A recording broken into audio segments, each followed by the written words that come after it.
50 பேர் அனாமத்தாக செத்து போவார்களா? இந்தியாவினுடைய மாபெரும் சுதந்திர போராட்ட நிகழ்வில் வெள்ளைக்காரர்களை வெளியேற்றுவதற்காக ஒன்று திரண்டு நாங்களெல்லாம் இந்த சுதந்திர போராட்டத்தில் பங்கு பெற்று ஒரு பெரும் தியாகத்தை பெற வேண்டும் என்பதற்காக நீங்கள் எல்லாம் ஒன்று கூடினீர்களா? எல்லாம் எப்போது மாறுவீர்கள் என்ற கேள்வியோடு இவர்கள் எல்லாம் மாறவே மாட்டார்களா என்ற பரிதவிப்போடு தான் இந்த பதிவை, இந்த காணொளியை நான் பதிவிடுகிறேன். 50 பேர் மரணித்து போன இன்னும் எத்தனை பேர் என்ற கேள்வியோடு ஐசியூவில் மிக மோசமாக பாதிக்கப்பட்ட நிலைமையில் இருக்கக்கூடிய அந்த குடும்பங்களுக்கெல்லாம் ஆறுதலை சொல்லுகிற, அவர்களோடு துக்கத்தை பகிர்ந்து கொள்ளுகிற இந்த பொழுதில் எல்லாருடைய மனதிலும் இருக்கக்கூடிய கேள்விகள், ஏன் அங்கு சென்றீர்கள்? 10 மாதம் சுமந்து பெற்றெடுத்து எல்லா வீட்டிலும் கேட்கக்கூடிய வசனங்கள் தான் இவை. வெறும் வசனங்களாக போய் கொண்டிருக்கிறது இந்த 10 மாத தாய்மை என்பது. இந்த 10 மாதம் சுமந்து பெற்றெடுத்து இவ்வளவு கடினப்பட்டு பிள்ளைகளை எல்லாம் பெற்று வளர்க்கக்கூடிய தாய் தகப்பன் நீங்கள் இதை போல ஒரு பெரும் கூட்டத்திற்கு உங்களுடைய பிள்ளைகளை நீங்கள் அழைத்து செல்லலாமா? இந்த காலாண்டு விடுமுறை நாட்களில் எக்ஸிபிஷன், கண்காட்சி, ராட்டனம் சுத்த போகிறோம், ஜெயிண்ட் வீலுக்கு போகிறோம் என்று பிள்ளைகளை பஞ்சுமிட்டாய்க்கும் இந்த பொருட்காட்சி அப்பளத்துக்குமாக கூட்டி செல்லுகிற நீங்கள் அவங்கள ஏதாவது ஒரு வகையில் என்கேஜ் பண்ணுவோம், விடுமுறை நாட்களில் அவங்கள கொஞ்சம் ரிலாக்ஸ் பண்ணுவோம் அப்படிங்கிற மாதிரி எதை கண்காட்சியாக காட்டுவதற்கு நீங்கள் அழைத்து சென்றீர்கள்? அப்படி வீட்டிலிருந்து ரொம்ப உற்சாகமாக நீங்கள் கிளம்புகிற போது, நாம் வீட்டுக்கு நம் பிள்ளையோடு திரும்பி வரமாட்டோம், இறந்து போன நம்முடைய பிள்ளையின் உடலைத்தான் கொண்டு போவோம் என்பதை நீங்கள் சற்றும் சிந்தித்திருக்க மாட்டீர்கள் இல்லையா? இந்த மாதிரி பிள்ளைகளை பெருங்கூட்டத்துக்கு அழைத்து செல்லணும், ஒரு விதமான உல்லாச மனநிலையில் சினிமாக்காரர்களை அப்படிங்கிற இந்த மாதிரியாக பிள்ளைகளை பெரும் கூட்டத்திற்குள் அழைத்து செல்லக்கூடிய கொஞ்சம் கூட யோசிக்காத தாய்மார்கள், தகப்பன்மார்களுக்கு விழுந்திருக்கக்கூடிய சவுக்கடி இந்த 50 மரணங்கள். உங்களுக்கு இந்த பாடத்தை சொல்லித் தருவதற்கு இங்கு 50 பேர் மரணிக்க வேண்டுமா? ஒரு நடிகன் வருகிற போது அவர் இதுவரைக்கும் நடிகனாகத்தான் அறியப்பட்டிருக்கிறார். இப்போதுதான் அரசியல் கட்சி தலைவர் என்று சில ஆண்டுகளாக அறியப்படுகிறார். அந்த நடிகன் வருகிற போது அவரை எப்படியாவது சந்தித்து விட வேண்டும், அவர் முன்னாடி போய் நின்றணும். பெரிய தடுப்பணைகள் போடப்பட்டிருக்கு, அந்த தடுப்பணைகளில் கிரீஸ் தடவப்பட்டிருக்கிறது, அதை தாவி குதிச்சு ஏறி அந்த நடிகரை போய் எப்படியாவது பார்த்துடணும் அப்படின்னு ஒரு கூட்டம். என்ன குரங்கிலிருந்து மனிதன் வந்தான் என்று நிரூபிக்க பார்க்கிறீர்களா? உங்கள் வீட்டில் இருக்கிற தாய் தகப்பனை பற்றியோ, அந்த பாலத்தில் இருந்து கீழே விழுந்தால் உயிர் போய்விடுமே, நமக்கென்று ஒரு குடும்பம் இருக்கிறதே, பிள்ளைகள் இருக்கிறார்களே, மனைவி இருப்பாளே, மாநாட்டிற்கு போன கணவர் திரும்பி வருவார் என்று எதிர்பார்த்து கொண்டு இருப்பாளே, மாத தவணைக்கு இத்தனை சாமான்களை வாங்கி போட்டிருக்கிறோமே, நம்மை நம்பித்தானே இவர்கள் எல்லாம் இருக்கிறார்கள், நமக்காக ஒரு குடும்பம் இருக்கிறதேங்க என்ற அறிவு கொஞ்சம் கூட இல்லாமல் ஏதோ ஸ்கிரீன்ல பார்த்த ஒரு நடிகனை பார்க்க வேண்டும் என்பதற்காக ஏறி குதித்து போகிற ஒரு கூட்டம், அதில் மரணிக்கக்கூடிய 50 பேர் என்ற செய்திகள் எல்லாம் உலகத்திலேயே இது மாதிரி நடக்குமா அப்படின்னு கேட்டா எனக்கு தெரியல. ஆனால் கல்வியில் சிறந்த தமிழ்நாடு என்பதை நீங்கள் நம்பித்தான் ஆக வேண்டும்.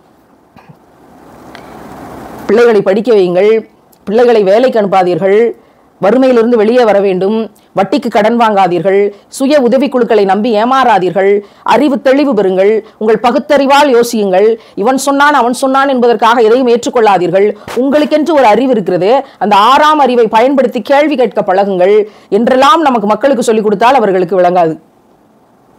தற்கொலை என்பது தீர்வல்ல என்பதற்காக நாம் ஒரு கூட்டம் போட்டால் மொத்தமே 6 பேர் தான் வருவார்கள். இந்த மாணவர்களுக்காகவும் பெண்களுக்காகவும் பெண்கள் பாதுகாப்புக்காகவும் ஒரு கூட்டம் போட்டு அழைத்தால் மொத்தமே 27 பேர் தான் வருவார்கள். ஆனால் நீங்கள் 27,000 பேர் இன்றைக்கு கூடுகிறீர்கள். மத்தியானம் 2 மணிக்கு ஒரு தலைவர் வருகிறார், ஒரு நடிகர் வருகிறார், ஒரு சினிமா தலைவர் வருகிறார் என்றால் அவரை பார்ப்பதற்கு நீங்கள் எல்லாம் காலை 9 மணிக்கே போய் காத்து கிடக்கிறீர்கள். நீங்கள் எல்லாம் இந்த நாட்டின் மீது, அனிதாக்களின் மரணங்களின் மீது, நீட் தேர்வுகளின் மீது, கல்வி சமத்துவத்தின் மீது, விவசாயிகள் மீது, விவசாயிகள் தற்கொலை செய்வதன் மீது, விவசாயிகள் எலிக்கறி சாப்பிட்டு செத்து போயிடக்கூடாது என்பதன் மீது, இங்கு நடக்கக்கூடிய கொடுமைகள், இங்க நடக்கக்கூடிய பட்ஜெட் கொடுமைகள், சாதி பிரிவினைகள், இங்கு பெண்கள் பாதுகாப்பில்லாமல் நடந்து கொண்டிருக்கக்கூடிய பாலியல் வன்கொடுமைகள், முற்போக்கு என்ற பெயரில் இவர்கள் திணித்துக் கொண்டிருக்கக்கூடிய மூட நம்பிக்கைகள், இவற்றையெல்லாம் பற்றி கரிசனம் கொண்டு இந்த நாட்டை எப்படியாவது பாதுகாத்து விட வேண்டுமே என்பதற்காக காலையில 9 மணிக்கே போய் கூடின கூட்டமா நீங்கள்? நீங்கள் நம்பித்தான் ஆக வேண்டும், இது கல்வியில் சிறந்த தமிழ்நாடு. நிறை மாத கர்ப்பிணியை 10 பேர் சேர்ந்து தூக்கி கொண்டு வருகிறார்கள். கணவன் செத்து கிடக்கிறான், ஊர் திரண்டு கிடக்கிறது. எப்போது பிள்ளை பிறக்க போகிறது என்று தெரியல. அந்த தாயையும் வயிற்றுக்குள் இருக்கும் பிள்ளையையும் எப்படியாவது காப்பாற்றி விட வேண்டும் என்பதற்காக 10 பேர் சேர்ந்து தூக்கி கொண்டு வருகிறார்கள். அவள் வாயிலும் வயிற்றிலும் அழுத்தி கொண்டு கதறி அழுகிறாள். ஏதாவது ஆயிரும்னு பயந்து மறுபடியும் 10 பேர் சேர்ந்து அவளை அங்கிருந்து தூக்கி கொண்டு போகிறார்கள். அட பரதேசிங்களா, யாரை பார்ப்பதற்காக போய் செத்து தொலைந்தீர்கள்? இந்த நாட்டை பாதுகாப்பதற்காக போனீர்களா?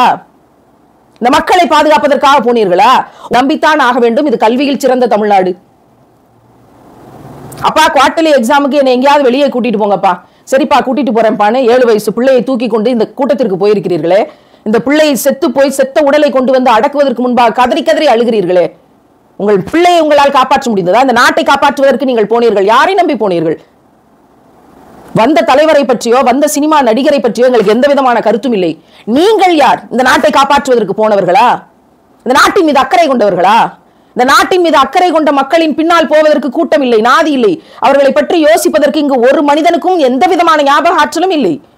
ஆனால் இதற்காக நான் போய் என் பிள்ளையும் கொண்டு போய் அவனுக்கு சமாதி கட்டி வந்திருக்கிறேன் என்று நீங்கள் எல்லாம் எங்களுக்கு சொல்வது என்ன? நம்பித்தான் ஆக வேண்டும். இது கல்வியில் சிறந்த தமிழ்நாடு. எல்லாமே சினிமாவாகிவிட்டது. இவர்கள் எல்லாம் சேர்ந்து இன்றைக்கு நமக்கு சொல்லித் தருகிறார்கள். இங்கு எங்கேயுமே கல்வி இல்லை, நாம் இன்னும் படிக்கவே இல்லை, இன்னும் மிக மோசமான மடக்கூட்டமாக இருக்கிறது.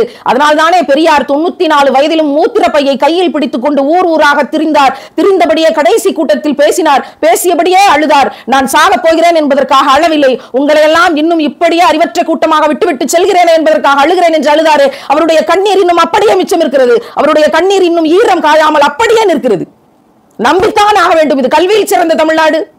கூட்டம் எப்போது மாறும் என்று நாங்கள் பேசி பேசி பேசி பேசி ஓடிக்கொண்டிருக்கிற போது யுத்தினுடைய ஆகப்பெரிய எந்த தளத்தில் நீங்க எடுத்தாலும் ஒரு மக்கள் கூட்டம் நேர்மையற்று ஒழுக்கமற்று அறிவற்று மாறிக்கொண்டிருக்கிறது என்றால் அவர்களை ஆளக்கூடியவர்கள் நேர்மையற்ற ஒழுக்கமற்ற மிக மோசமான சுயநலம் மிக்க தலைவர்களாகத்தான் இருப்பார்கள். தலைமைகள் என்று தகுதி சொல்வதற்குரிய எந்த அடையாளமும் இல்லாத தகுதியற்ற தலைமைகள் தான் அவர்களுக்கு தண்டனை. ஏற்கனவே இந்த உலகம் இந்த நிலம் தகுதியற்ற தலைமைகளால் தான் ஆளப்பட்டுக் கொண்டிருக்கிறது. இதை பற்றிய எந்த அறிவும் இல்லாமல் எந்த கூட்டத்திற்கு போய் இத்தனை உயிர்களை தொலைத்தீர்கள்? சுதந்திர போராட்ட தியாகிகள் உயிரை கொடுத்தார்கள். எத்தனையோ போரில் எவ்வளவோ உயர்ந்த லட்சியத்துக்காக எவ்வளவோ பேர் உயிரை கொடுத்திருக்கிறார்கள். தோல்சீலை எங்கள் உடம்பை எங்கள் மானத்தை மறைப்பதற்காக எங்கள் மேல் நாங்கள் துணியை போட்டுக் கொள்ள வேண்டும் என்பதற்காக தோல்சீலை போராட்டம், இது போல எத்தனையோ போராட்டங்களில் உயிரை கொடுத்திருக்கிறார்கள். நாம் இன்றைக்கு கல்வி கற்க வேண்டும் என்பதற்காக எத்தனையோ பேர் உயிரை கொடுத்திருக்கிறார்கள். ஒவ்வொருவரும் தங்களுடைய உயர்ந்த லட்சியத்திற்காகவும் கொள்கைக்காகவும் 10 பேர் நல்லா இருக்கணும், சாதிக்கு எதிராக வர்க்க பிரிவினைக்கு எதிராக நிற பிரிவினைக்கு எதிராக எத்தனையோ பேர் உயிரை கொடுத்திருக்கிறார்கள். இந்த 50 பேரும் உயிரை கொடுத்ததற்கு என்ன காரணம்? இந்த நிலத்தை பாதுகாக்கவா? கல்வியை பாதுகாக்கவா? வர்க்க பிரிவினையிலிருந்து மாற்றி மனித கூட்டத்தை பாதுகாக்கவா? நிற பிரிவினையிலிருந்து மாற்றி இந்த மக்களை பாதுகாக்கவா? கல்வி சமத்துவமற்ற நிலையிலிருந்து நீட் தேர்வில் இருந்து எல்லாம் விலக்கி எங்கள் பிள்ளைகளுடைய உயிரை பாதுகாக்கவா? விவசாயிகளை பாதுகாக்கவா? சாதிக்கு எதிராக எப்படியாவது இந்த மக்களை ஒன்று திரட்டி விட வேண்டும் என்ற உயர்ந்த கொள்கைக்காகவா? மேக்கப் என்று இன்னைக்கு பெண்கள் அலைந்து திரிந்து கொண்டிருக்கிறார்களே, அவற்றிலிருந்து இந்த பெண்களை பாதுகாக்கவா? தங்கள் உடலை எவ்வளவு தூரம் வெளியே காட்டுகிறோமோ அவ்வளவு தூரம் நான் நாகரிகமானவள் என்று சினிமா நடிகைகள் எல்லாம் உடலை இன்று அடகு வைத்திருக்கிறார்களே, அவர்களை பாதுகாக்கவா? எதை பாதுகாப்பதற்காக உங்கள் உயிரை கொடுப்பதற்காக இந்த கூட்டத்திற்கு போனீர்கள்? இந்த கேள்விகள் எல்லாம் மிகப்பெரிய பரிதவிப்பாக உள்ளே போய்கொண்டிருக்கும் போதே நீங்கள் நம்பித்தான் ஆக வேண்டும். இது கல்வியில் சிறந்த தமிழ்நாடு. என்றைக்கு நாம் யோசிப்போம்? என்றைக்கு நாம் திருந்துவோம்? என்றைக்கு நாம் மாறுவோம்? எது உண்மை என்று நமக்கு எப்போது விளங்கும்? இங்கு பெரிய வெள்ளம் வந்துவிட்டால் அரசியல்வாதிகளுக்கு ஏகபோக மகிழ்ச்சி, பல பேர் செத்து போனால் ஏகபோக மகிழ்ச்சி. ஒரு பெரிய நிலநடுக்கம் நடந்து பூமி பிளந்து பல சூழ்ச்சிகளும் வீழ்ச்சிகளும் நடந்தால் அரசியல்வாதிகளுக்கு ஏகபோக மகிழ்ச்சி. ஒரு சுனாமி வந்துவிட்டு பல அழிவுகள் ஏற்பட்டால் இங்கு ஏகபோக மகிழ்ச்சி. ஏன்?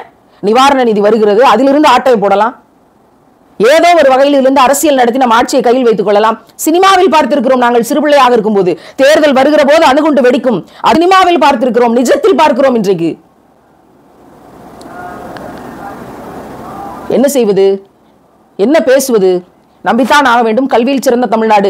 இப்போதும் நாங்கள் சொல்லுகிறோம், என்றைக்கு நீங்கள் படிக்கிறீர்களோ, என்றைக்கு நீங்கள் கல்வியில் சிறந்தவர்களாக வருகிறீர்களோ, என்றைக்கு உங்கள் பகுத்தறிவை பயன்படுத்துகிறீர்களோ, என்றைக்கு நீங்கள் தெளிவு பெறுகிறீர்களோ, அன்றைக்குத்தான் இது போன்ற விபத்துகளில் இருந்து, இது போன்ற துர்மரணங்களில் இருந்து, இது போன்ற சாபங்களில் இருந்து, இது போன்ற கொடுமைகளிலிருந்து இந்த நிலம் மீட்கப்படும்.